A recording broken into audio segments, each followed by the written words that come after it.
on this Sunday night, defending their actions. Obviously, the comments that he made over the last number of days were not helpful. The government fired their ambassador to China, but is the damage already done? And where does it leave the detained Canadians caught in the middle? The judge in this case is going to struggle with the sheer magnitude of the tragedy. Tomorrow, the sentencing hearing for the driver who killed so many on the Broncos bus. What punishment fits that crime, and just what will the judge consider? We lost our twin boys in May.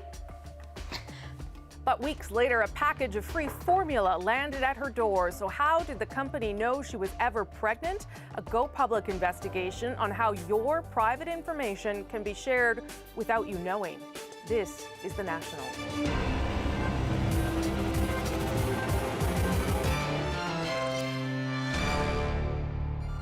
MPs will be back in the House of Commons tomorrow, but the government is already on the defensive about how it's handled the escalating diplomatic dispute with China and the firing of Canada's top diplomat in Beijing.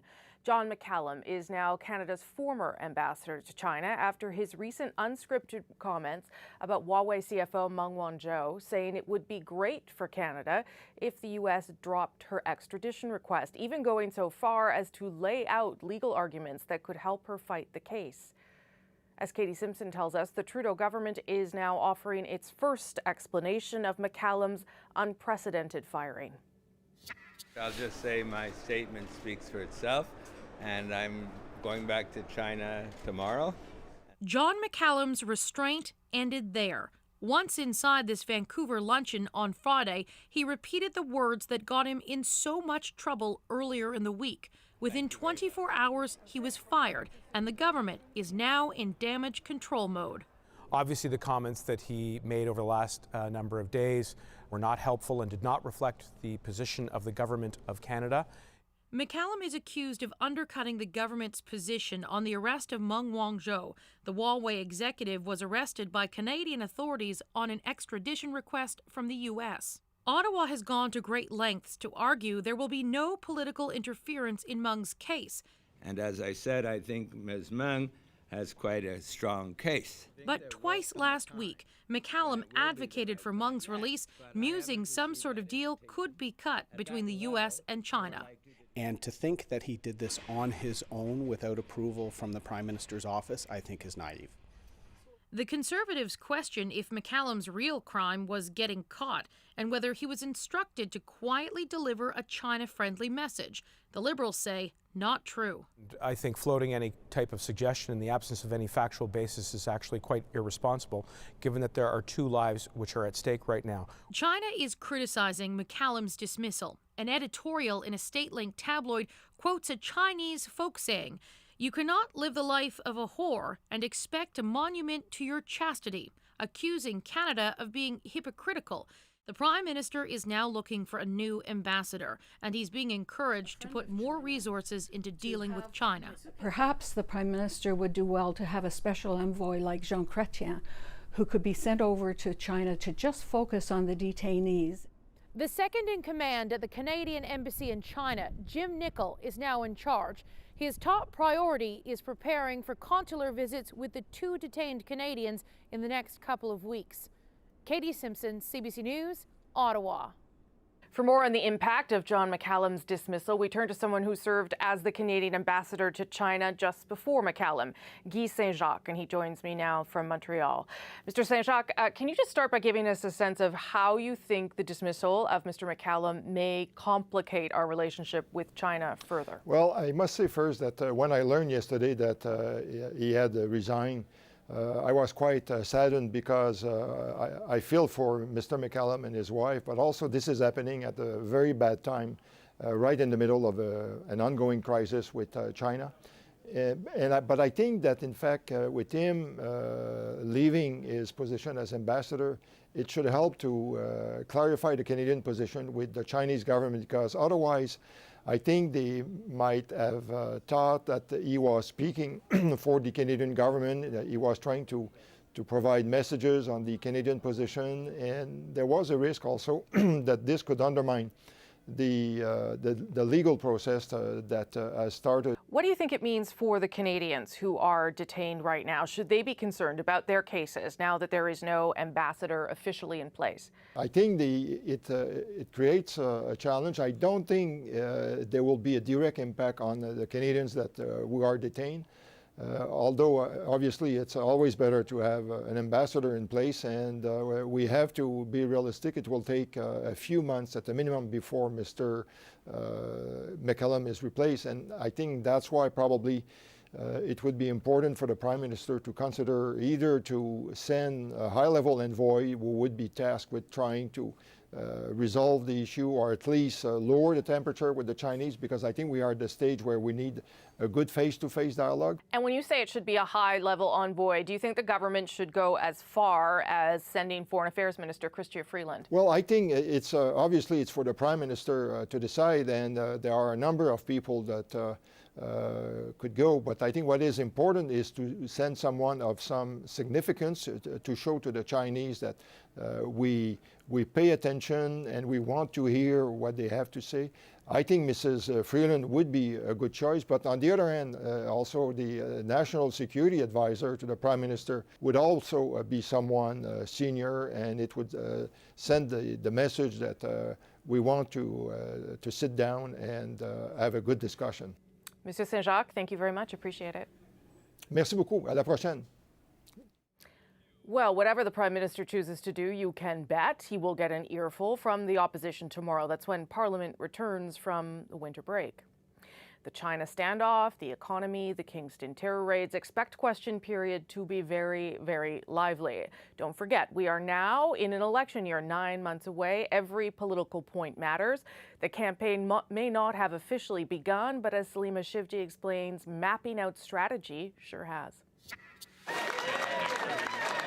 The Conservative Party is preparing for battle. The leader testing his message not only on his caucus, but also on Canadians.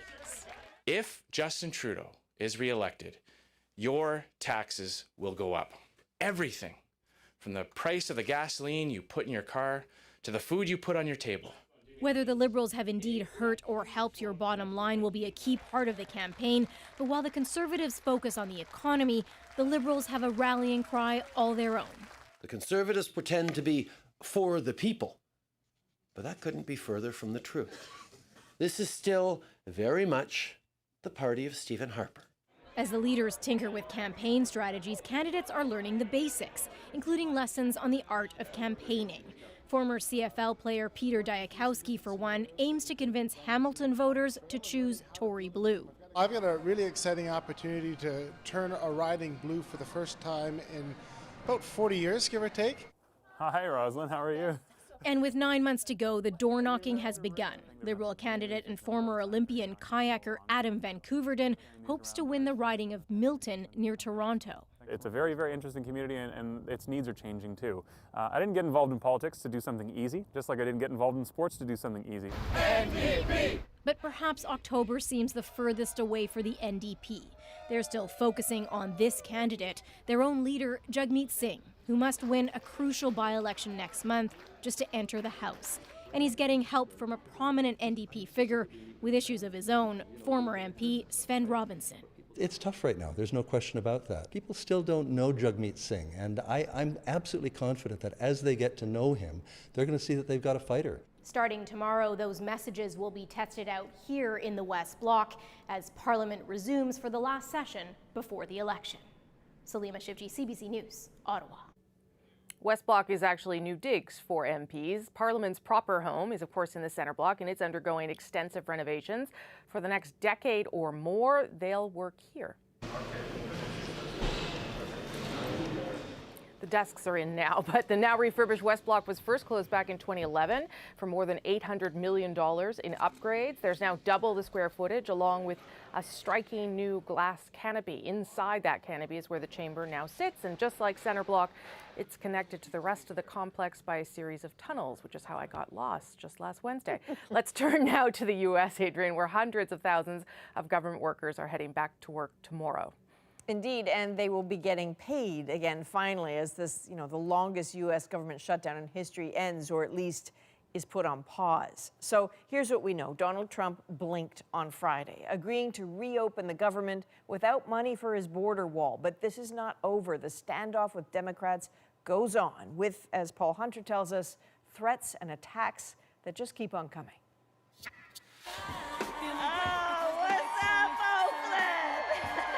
The 2020 U.S. presidential election is still a long way away, but tell that to Democrats. That's California Democratic Senator Kamala Harris at the first rally of her run to defeat Donald Trump. Her message: America, we are better than this. Half a dozen other Democrats are already in the race. Some 24 more may join. Why so many so fast? Thank you very much. Consider just the past few days for Trump, forced by Democrats to end for now the government shutdown he started without his key demand for a border wall fulfilled, bringing derision for Trump even from conservatives. Pushing back today his acting chief of staff. Ultimately, he'll be judged by the end of by what happens at the end of this process, not by what happened this week. But that's hardly the only issue on Trump's plate this weekend. I am human, but I did make some errors, but they're errors that would be inconsequential. For all who'd listened today and all weekend, longtime Trump ally Roger Stone defended himself on charges laid Friday of lying, obstruction, and witness tampering in the special counsel's investigation into the 2016 Trump campaign and Russian efforts to fix the election. And though Stone today was adamant that this indictment is thin as piss on a rock, it's pretty much what Americans are talking about right now, and Trump's falling popularity and a litany of other challenges he faces, including that the shutdown may start all over again in 3 weeks. Indeed, the question today, is the president prepared to shut things down again if he doesn't get his border wall? Yeah, I think he actually is. And let's start now! And so the battle to find a candidate to take on Trump directly heats up. The mantra, for now, for freshly emboldened Democrats, only 21 months till Election Day. Paul Hunter, CBC News, Washington. Now a look at some other developing stories we are watching tonight on The National. 2 major pileups involving dozens of vehicles on Quebec's highways. At least a dozen tow trucks were called out to this crash involving more than 75 vehicles. The other crash involved 20. Snow squalls were a factor. Luckily, police say injuries were minor. It was definitely a very challenging exercise. The weather was very, very cold, as I'm sure you know. However, we're well trained, we're well equipped. We do this type of training on a regular basis. But this wasn't like any other Army exercise. About 20 members of the Royal Canadian Dragoons suffered frostbite earlier this month. They were taking part in a winter survival training session near Petawawa, Ontario, while temperatures dropped to -31. The military says soldiers were sent to hospital and have now returned home or are back at work. The families and the friends of the Humboldt Broncos have waited nearly a year for this. Tomorrow, the sentencing hearing begins for the driver of the semi that crashed into the team bus, killing 16 and injuring 13.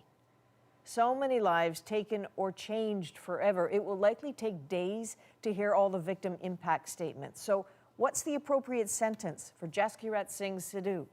Susan Ormiston now with what the judge will have to weigh. There is no precedent for the scale of this case. Truck driver Jaskirat Singh Sidhu has pleaded guilty to 29 charges of dangerous driving, causing death and injury and immeasurable grief. Criminal defense lawyer Mike Nolan in Saskatoon agreed to walk us through what may impact his sentence. The starting point in analyzing dangerous driving is looking at the mistake or the omission that the driver made at the time.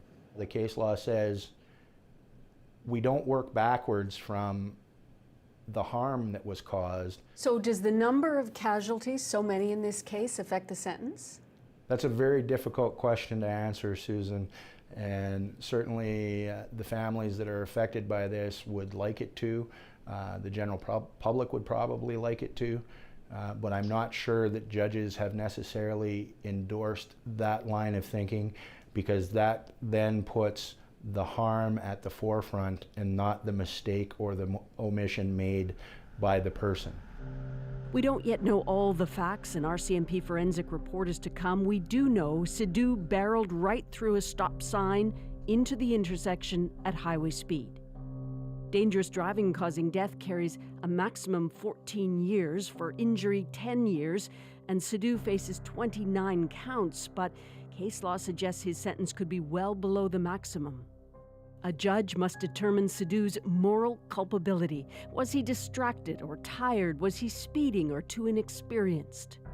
I think we have to look at responsibility through that lens, is what exactly was this offender doing that gave rise to the dangerous driving?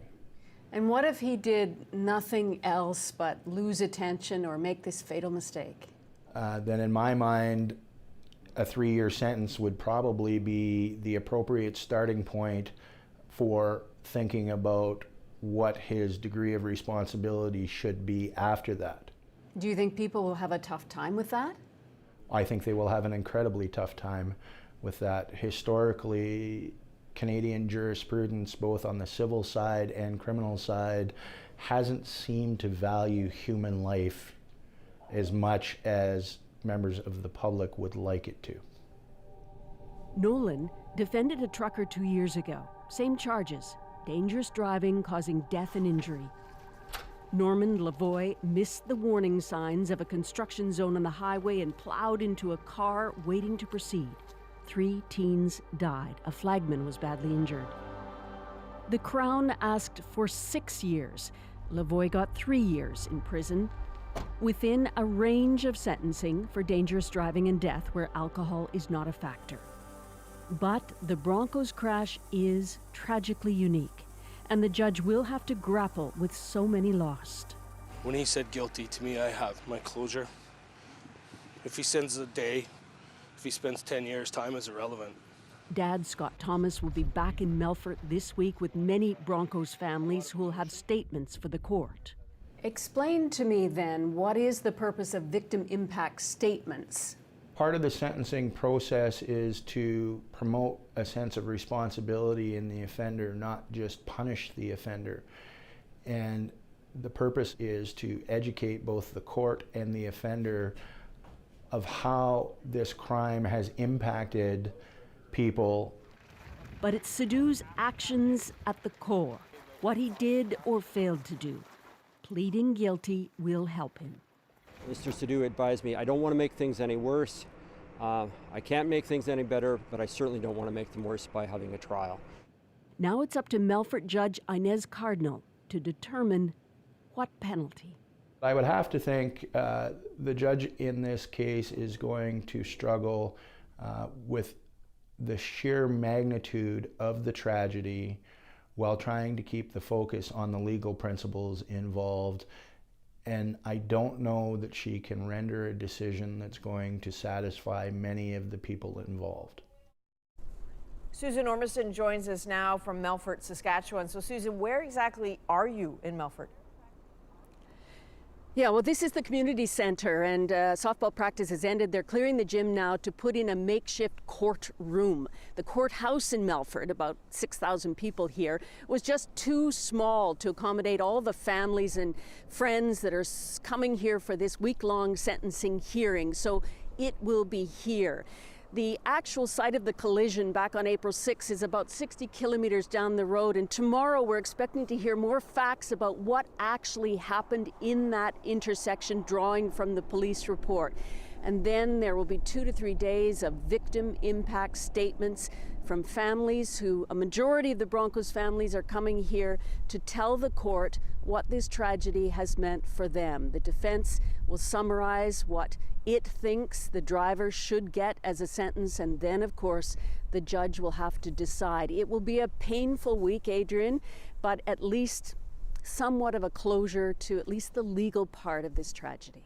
Okay, thanks, Susan. The CBC's Susan Ormiston in Melfort, Saskatchewan tonight.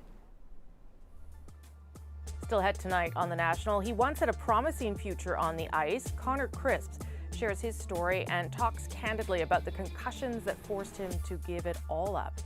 But first, an unwanted gift showed up just weeks after her miscarriage: baby formula. I was surprised that some corporation somehow found out not only my address and my name, but also the fact that I was pregnant.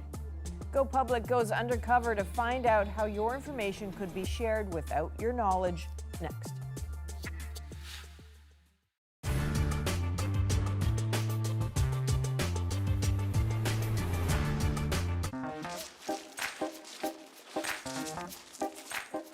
So what kinds of stuff did you find here on the beach today? I found like garbage bags, like bunch of granola plastic wrappers, water bottles, tissue paper. So today we have students from local schools. Right now on the beach is Ron Colley, he's grade 5, and it's World Oceans Day here at Middle Cove Beach. So the grade 5s are really wonderful to work with because they love to get in and do the activities, but they also make the connection between the activity and the ocean and the science of it. So on the beach here today, we have the Ocean Science Center. The dive team are down here getting live creatures and sort of bringing them up in front of the kids to see.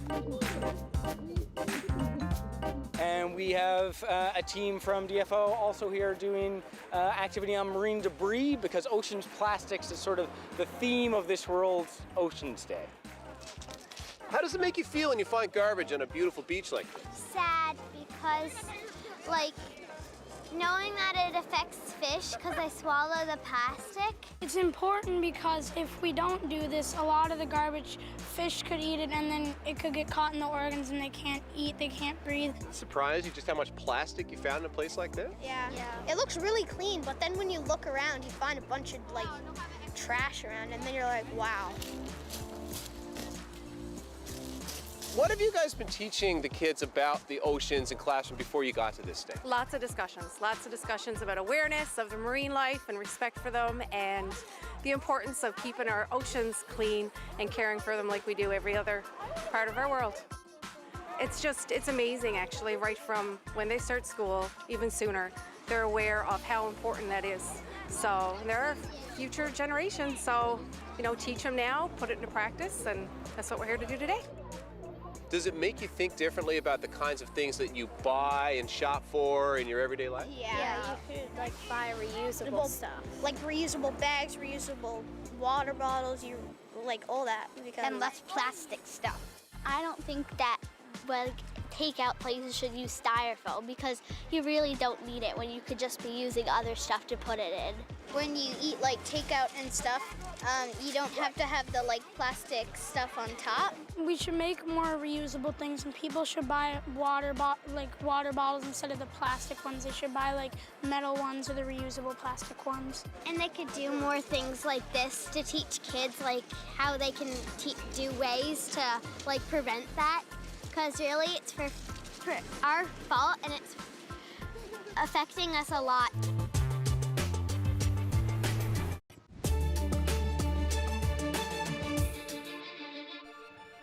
An upsetting package in the mail has a Toronto woman going public tonight. She received baby formula after she had miscarried twins.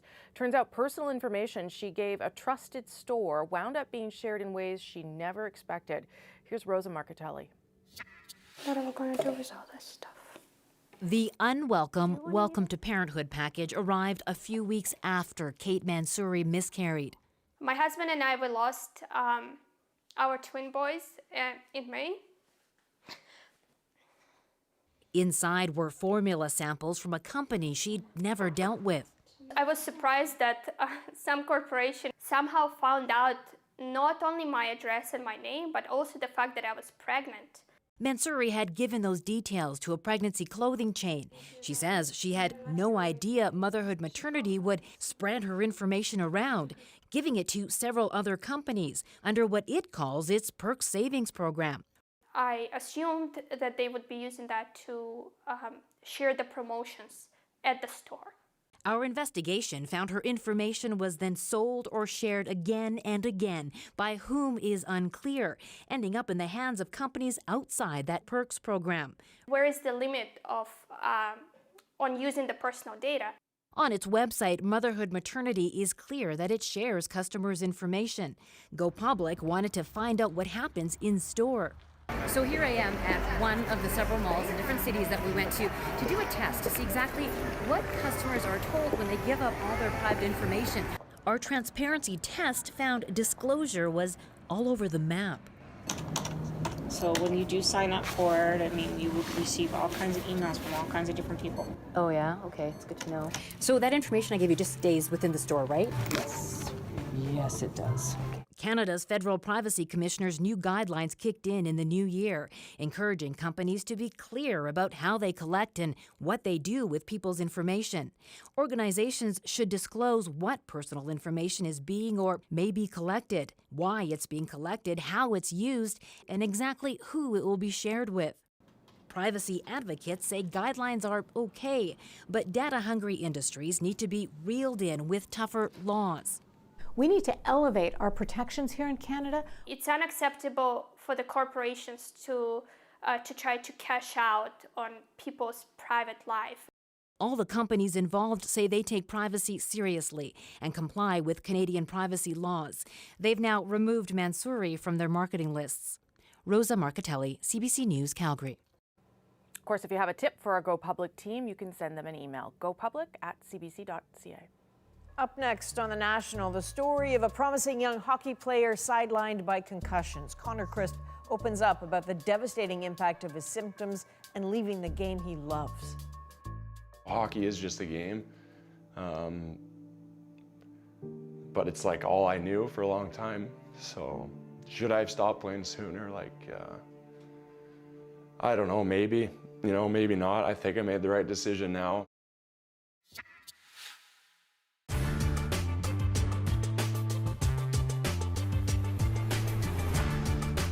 In 2017, Canada aimed to accept 300,000 new permanent residents to the country. But who are these new permanent residents and how do they come in? So here's how immigrants and refugees are admitted into Canada. First, it's important to note that immigrants and refugees are not the same. An immigrant is someone who chooses to settle permanently in another country. For Canada, it's mostly economic immigrants, like skilled foreign workers. Then it's family class applicants who are sponsored by spouses or relatives who are already here. Now, a refugee, on the other hand, is someone seeking protection outside their home country. Some may be escaping war zones. Others might be in danger because of their religious or political beliefs or because of their sexual orientation. So, how does Canada screen all these new permanent residents? Well, Canada's Immigration and Refugee Protection Act says all foreign nationals must be screened to protect the health, safety, and security of Canadian society. For immigrants, that starts with a visa application to Canadian consular officials abroad. Officers will scrutinize their documents, histories, and personal relationships, and police checks make sure that the applicants haven't committed any serious crimes or violated international laws. And if at any point someone seems like they might pose a security threat, they have to go through interviews with either CSIS or the CBSA. And they even undergo health screening to make sure they won't pose a burden on the healthcare system. By the time it all checks out, it could be years before they're offered a permanent resident visa. For refugees, the process is similar but more complicated. Canada's refugee screening process is divided into two categories: resettled refugees and asylum seekers. Resettled refugees start their applications abroad.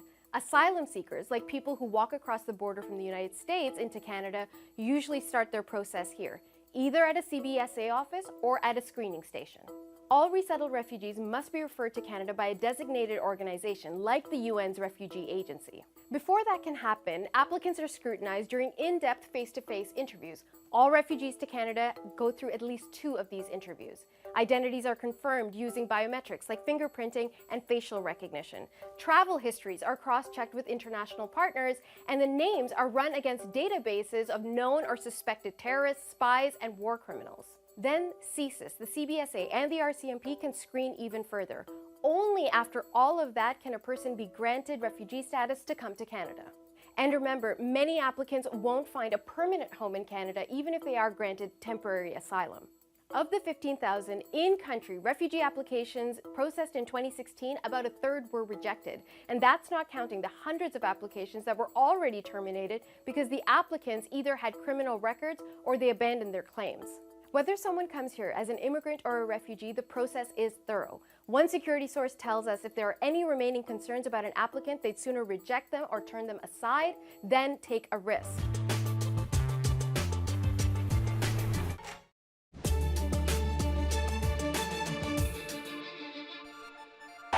Hockey thrives on fast speed, fights, and collisions. That can also mean concussions. The numbers have been expressed in all kinds of ways, but they all point in the same direction, and it's not good. It's been estimated that every team in the league will see 1 or 2 players miss games due to a concussion. Head injuries that can lead to forced retirements or much worse. Former players like Daniel Carcillo are speaking out about the long-term effects. Alzheimer's, dementia, Parkinson's disease, you're 80% more likely to contract those three diseases if you have 3 or more concussions. I'd be scared if I was still playing in the NHL, if I was Sidney Crosby, if I was any one of those young kids. Connor Crisp was one of those kids. He was on the cusp of making it big when he was sidelined by concussions. Tonight, with some tough honesty, he talks about his decision to end his hockey dreams. He told his story to our colleagues at Radio Canada. I've been through a lot the last 4 years, and there's a lot of good times and there's been a lot of bad times. I think that the hardest part was telling my family that I wasn't going to play. It's a game, you know, hockey's a game, and this is life, and life's no joke. To wake up and to go to bed and have a headache all day, and it's just, you know, enough's enough. I probably suffered through 7 or 8 concussions. My name's Connor Crisp. I just retired from professional hockey, and I'm 24 years old. Oh, it's so sad in there now. Oh, I didn't know they closed that. Yeah, they closed it. It's not the tunnel anymore. I was born and raised in Alliston, Ontario. I like how they put these trees here. The hard part now is my ego, you know, being in a small town, known as a hockey player, and now moving back home, and I had a great opportunity, but now like where I'm at, I get a lot of questions and a lot of people that I haven't seen in a long time saying, I hear you're back home, what are you doing? And I just miss being, you know, that NHL professional hockey player atmosphere. When I used to play hockey, I enjoyed fighting. It may sound weird, but there's no better feeling. Colin Greening and Connor Crisp. You have 10,000 people in a building that are chanting your name, and you know your teammates are all standing up on the bench supporting you. It's better than getting a goal. I chose to do that. I was never told I had to fight. If I didn't play the way I did, I probably wouldn't have been drafted. I wouldn't have made it as far as I did. If I was going to a game, I would say, don't fight, Connor. Don't fight this game. And he'd be like, I can't promise you that, Mom. The scratches, and here is Mathers in the first couple of minutes going to square off with Connor Crisp. There was a fight 3 years ago. It was my first year in St. John's. Mathers will drop Crisp with a couple of right hands. He got a punch in, knocked me to the ice. I got up, went to the box, I was feeling okay. Head off to the penalty box. I finished the game, then that night, I started getting bad headaches. So I played Saturday night, and after that I said, I have a concussion. And then really, from that point, I didn't play another game that season, so I really never recovered. I had, you know, a daily headache from the moment I woke up. I had a headache till the moment I went to bed. For 3 years now, really. I still have those headaches. He was down, he was stressed, because I think he knew that he did need to take himself out of the lineup. He's trying to climb that ladder to get to the NHL, and what I didn't realize at the time was that, you know, it's not like calling in sick to work and coming back a few days. You know, you take yourself out of that lineup and someone else is swooping in there and taking your spot, and you don't know if you're gonna be back on that bench. Everything was just negative. Anytime I thought I was feeling good, it was almost like I would manifest another headache. I would tell myself, you know, maybe you're not okay. Now I have anxiety. Now the anxiety's bringing along headaches. It was just like a snowball effect. It was incredibly tough every single day. Sitting in a dark room, resting. I ended up signing a contract in Toledo, East Coast Hockey League. I had an incident in practice where I was hit into a post. My headaches were back and my vision started bothering me. And then from that point, the entire season, I just like wasn't healthy. He would get in the car after a game and I would say, you know, babe, you played so good tonight. And he's like, I could barely see out there. You know, like just tunnel vision. Once I started doing my own research, it was scary to see what could happen. And, you know, the fact that he could potentially not be himself in X amount of years. Ex-NHL players who used to play a tough role. You see people passing away from CTE and discovering stuff like this. There's some cases out there that you read about, and it's scary. You know, you kind of read that I'm on this path. You know, this is what I'm feeling now.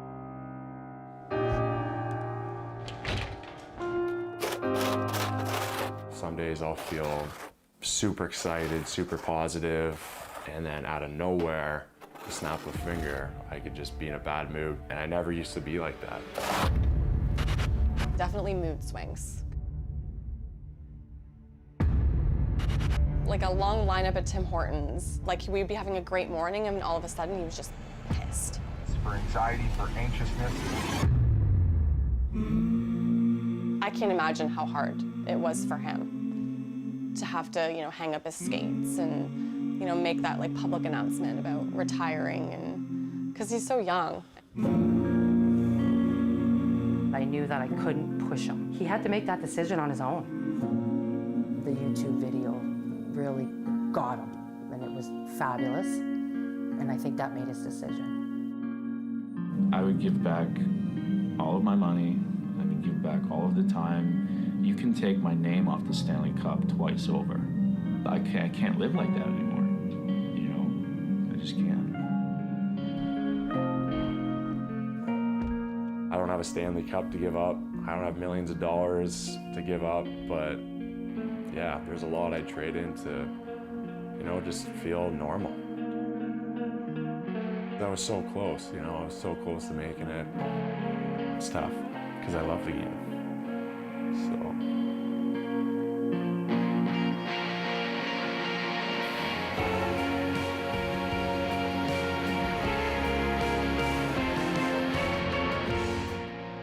In the hockey world, you're in this bubble and you don't know what's outside of the bubble. And Connor was really stuck in that bubble and not realizing that there's an entire world outside of this. I seen the movie Concussion with Will Smith, who played the scientist Omalu. I found a disease that no one has ever seen. I was nervous to watch that movie because when it came out, I was, you know, going through the original Concussion. Oh, we talked to Omalu about you. Yeah? Yeah, and we want to show you. That'd be awesome. Do you want to see? Yeah, yeah. Okay. This is human life we're talking about. And people like him should speak out, should get to the mountaintop and shout out loud so that parents listen. Do you want to do this to your son? He's 24 years old. He's 24. Because of a game? Why are we placing sports above the humanity of mankind? I don't know, he just sounds like a pretty powerful speaker, right? And you know, hockey is just a game. But it's like all I knew for a long time. So should I have stopped playing sooner? Like, I don't know, maybe. You know, maybe not. I think I made the right decision now. I'm just sick of feeling like this, so it's nice to kind of hear him just mention the fact that hockey's just a game, you know? And that there's more to life than hockey. And that's kind of like where I'm at now and where I'm struggling to, I guess, move on. I used to just like love going to the rink. I don't know, I got to see my buddies every day at the rink, right? So now, I got a lot of good friends around here, but it's more I see them on weekends. Tight turn, your feet are moving, stop. The reason I love what I'm doing now is because to kind of fill in the spot of my teammates, now the kids that I work with, unbelievable. Work hard, okay? Good, thank you. Good work, you guys, good work. I do wish that I was more honest about how I felt about him playing, and my worry. Is there things I would do differently going through this last 3 years? Yeah, for sure. What is that next step? Just when I first had that concussion, you know, I started training again too early and started skating too early, and I still had headaches. It's almost like a little bit of that sparkle has gone down a little bit, just because you know that he's in pain. It's frustrating. I wouldn't say I'd be an advocate for no fighting. I think it's part of the game. I think it controls the game. I think it's important. I honestly do. But that's what got you down. And that's what got me down, but I don't know. You can ask a lot of people. I could have got hit from behind. A couple of concussions I had were hits. Connor Crisp. That was the only fight I had that I suffered a concussion. Out of the 7 or 8 I had, that was the only one. I do worry. Because he still has the headaches every day. He still suffers with them. And we have done everything. And he still suffers. For what? For what? Score a goal? It's not worth it. It's not worth it. The glory, it's not worth it.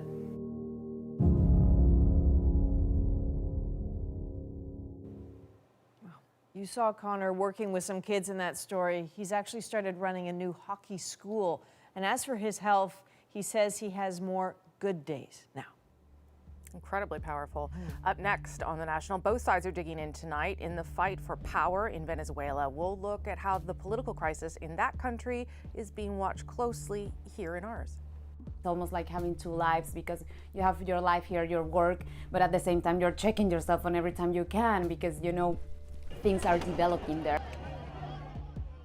Story you'll see here tomorrow night, the next in our series on sleep. A group of teenagers talk candidly about how little they're getting and how that is affecting their lives. I had problems with like almost falling asleep in class. I'd be listening to like what they read up on the board, and I'd just feel my head dip and I'd shoot right back up. It was pretty bad. Like your brain isn't awake to understand everything, and then call on you, and you don't know the answer, and then you kind of just freeze. Sometimes I don't even go. Like, I will fake sick and I'll stay in bed all day. I don't function properly. I don't do anything in class.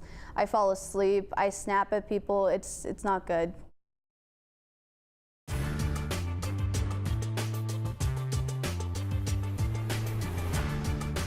Name an Oscar Best Picture winner.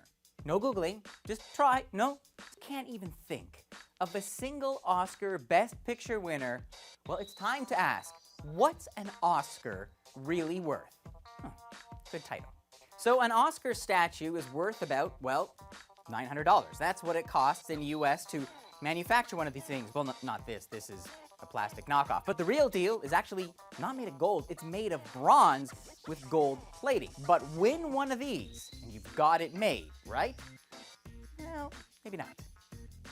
Winning the Oscar for Best Picture is worth an additional $10.3 million US in box office ticket sales. Okay, not bad. But the only thing better than winning an Oscar might be actually winning a Golden Globe? Wait. Yeah, I know. The award given out by a bunch of loopy foreign film journalists that many of us have never heard of? Well, yeah. Not only do they have the better show, I mean, hello, open bar, but Golden Globe winners can enjoy a box office boost on average of additional $14.2 million. Because, well, for one reason, it's early in the season, so we're not all sick of those movies yet. So winning an Oscar can help you get some more ticket sales, but what does it cost to get one? Let's do the math. Studios spend big to get Oscars. Cost of a newspaper ad, about $72,000. And then there's all these DVD screeners that they send out to the awards voters, and those cost in total about $250,000 for each film. And then on top of that, each movie needs an Oscar consultant. Yep, that's a thing, an Oscar consultant. All in all, studios spend about $10 million per film during the awards season. Now, hold on a second. What was that box office boost that little bump you got for winning one of those Best Picture Oscars? Right, $10.3 million, and it costs $10 million for a campaign? Not sure that math adds up. But after all that campaigning, all those red carpets, all those luncheons with Oscar voters, what do the actors actually get out of it? Well, turns out that winning an Oscar can actually help bump up their salary. Men who win Best Actor can expect a salary increase of roughly $3.9 million.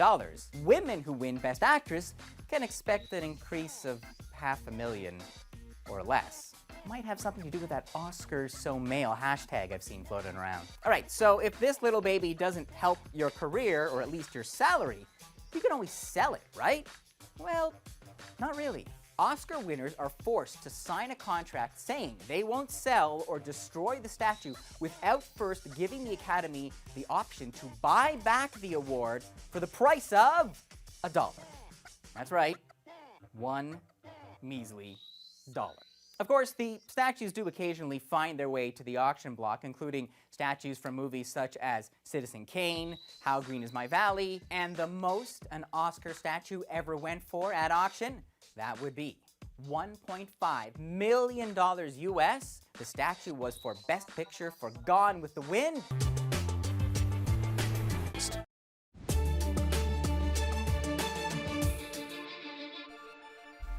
Here are some other stories we're watching on the National tonight.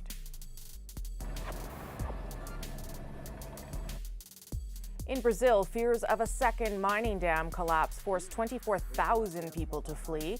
It also put a temporary halt to the search for victims of Friday's breach. Nearly 60 people died and about 300 are still missing. The second dam now appears stable, but a mining expert is warning of the potential for more disasters. The reality is that most companies in Canada and on the planet build what we call upstream dams, and these are the ones that fail. We're also getting a look at some satellite images of the scene. This is the before, and this is what it looked like yesterday. Brazil's government is promising an investigation. I think it's frankly extraordinary that the Duke of Edinburgh has seen to make this public apology. Prince Philip has written a letter to the woman injured in the crash he was in earlier this month. She broke a wrist and later criticized the lack of royal response. The 97-year-old prince said he was sorry for his part in the accident and suggested he didn't see her vehicle because the sun was in his eyes. Polish government officials and Holocaust survivors mark the 74th anniversary of the liberation of Auschwitz today. It's International Holocaust Remembrance Day. Well over 1 million Jews, Roma, and others died at the camp. Altogether, 6 million Jews were put to death by the Nazis, and it appears that some Canadians know very little about the Holocaust. Fewer and fewer Canadians can say they've ever met a Holocaust survivor or have heard one speak. And of course, fewer Canadians have lived through the experience of the war. A survey found, in fact, that more than 1 in 5 young Canadian adults said they'd never heard of or weren't sure if they'd heard of the Holocaust. When asked to name a concentration camp, 49% said they were not sure or gave an incorrect response. In Venezuela now, where the question remains, what will the military do?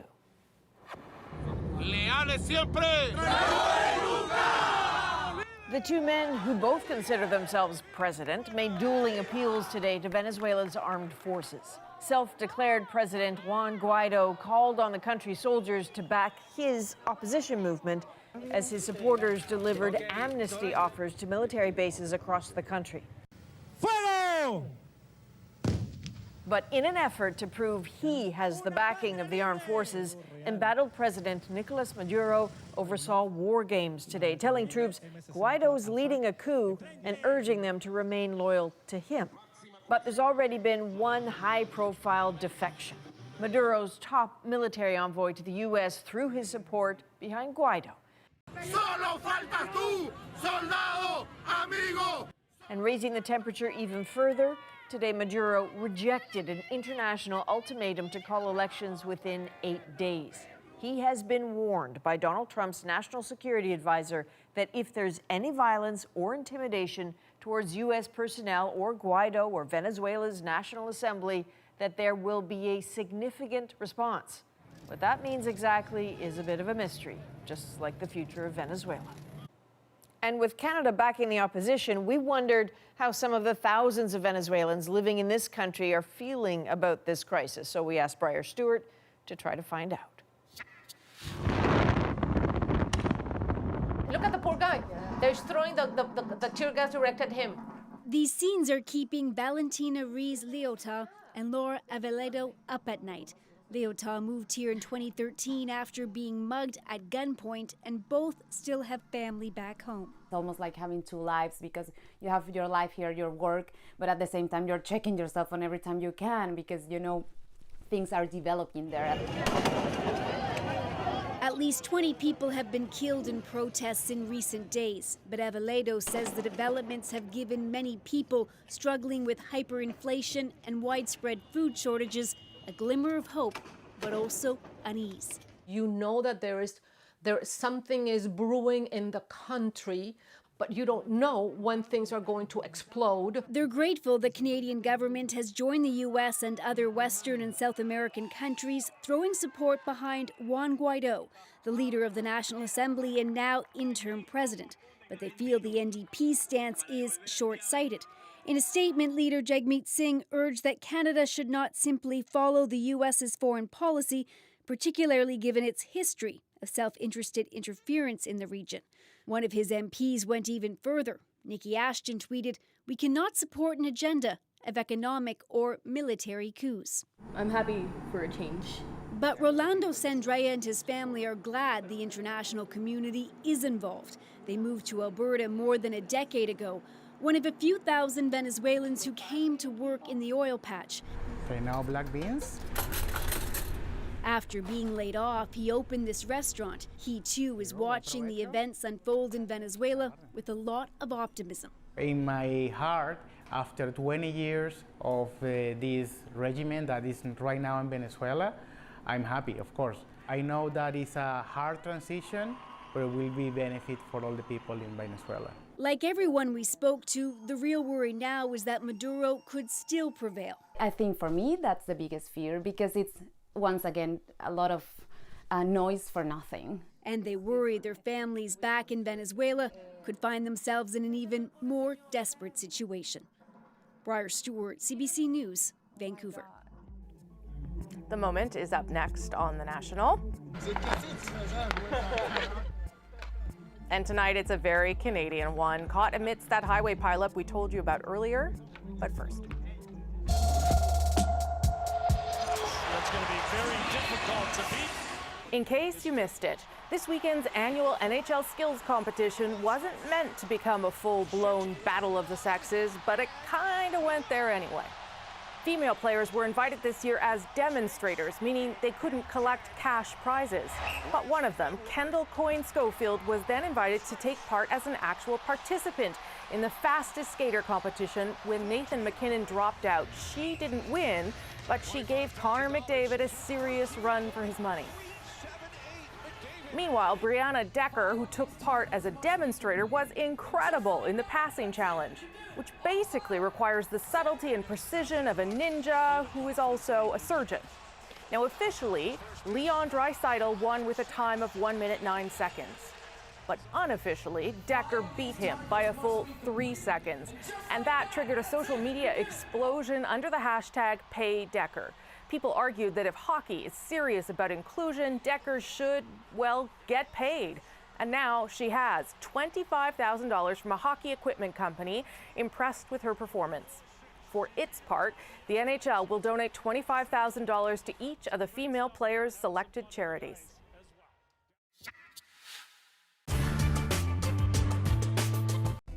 One of the things I really enjoy about walking into these mall outlets is, you know, all of the light, all of the flashy advertisement, these signs and everything.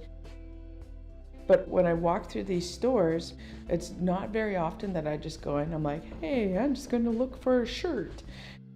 It's not as fun as it used to be when you started to look at the psychology of consumerism.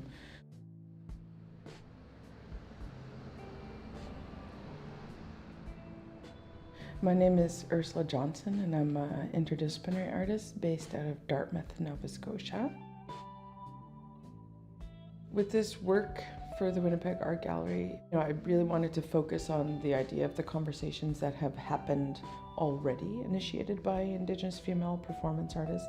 Shelley Nero, Rebecca Belmore, Laurie Blondeau, and Cheryl Larondel, for instance. And I thought, well, what if we play with that idea of like fashion photography with regards to like consuming the female body? There has always been this, this notion of the exoticized Indigenous female body. When Disney came out with Pocahontas, she was like this beautiful, glossy, young Indigenous woman that's like, she can sing, she's beautiful, she speaks with the tree. So it was like this notion of stereotype perpetuation. But if you looked at like the actual structure of her body, in that animation, it was very, kind of like this Barbie doll-like body where it was like, nobody really looks like that. I commissioned a local photographer in Halifax by the name of Steve Farmer, and I went shopping. And they would ask me, can I help you with something? I'd say, actually you can. I'm wondering if you have anything Indian in your store. Something appropriated from like Native American culture, maybe something with beads, feathers, and fringes. And then I held a little fashion shoot. And then I took text that I had requested from those 4 Indigenous female performance artists.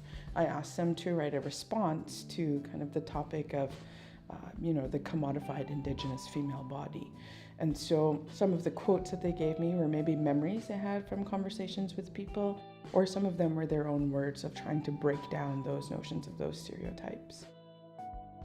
So I was looking at the notion of that space between the text of these words of these Indigenous female artists and then my body. And so that was where the title Between My Body and Their Words came for this commission for the Winnipeg Art Gallery.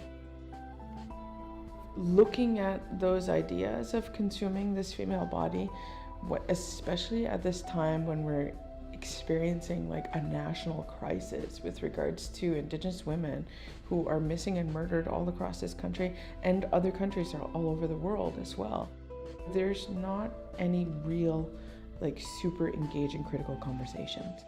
Nobody thinks about that because it's the Indigenous body who has been kind of like pushed aside and brushed under the rug as, the role of the, well, you're supposed to be here and, not be seen or not be heard type of thing, unless we want to sexualize your body. Then we'll put you at the forefront.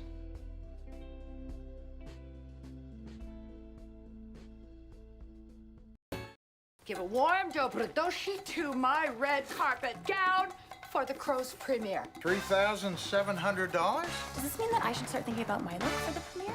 TBD on that guest list, Alexis, but I love your enthusiasm. Are you sure you're ready for this job? Yeah. Jenny Cooper, I'm the new coroner.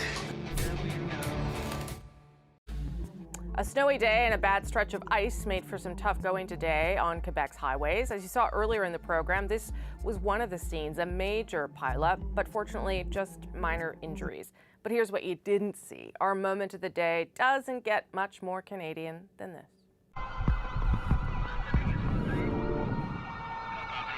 Somewhere in that long line of vehicles are some boys apparently returning from a hockey tournament. Well, you can never let a patch of pavement go to waste. Faster than you could say, go Habs, go, out come the sticks. A spontaneous game of road hockey. No running, no checking, no goals, in fact, no goalie. Just a moment to warm you in winter, a quintessential Canadian moment. Enjoy. You're welcome. I love the ingenuity there, and I was just watching that last little guy, his feet slipping on the ice. No wonder 75 cars smacked into each other. But as you say, no major injuries, so that's a good day. And good for Canadians for keeping their cool in the cold. No kidding. I was thinking about what I would do, or what I do when I'm stuck in traffic. It happened to me on Friday in this town. It was crazy, stuck in traffic for an hour. What do you do when you're stuck in traffic? Get irritated, panic, stay quiet to myself. Oh, good. I just sing. I just sing. Yeah. Yeah. Nobody and needs don't to hear touch that my from phone, me. otherwise I'll get arrested. Yeah, that's all I do. That's the National for January 27th. Good night, everyone.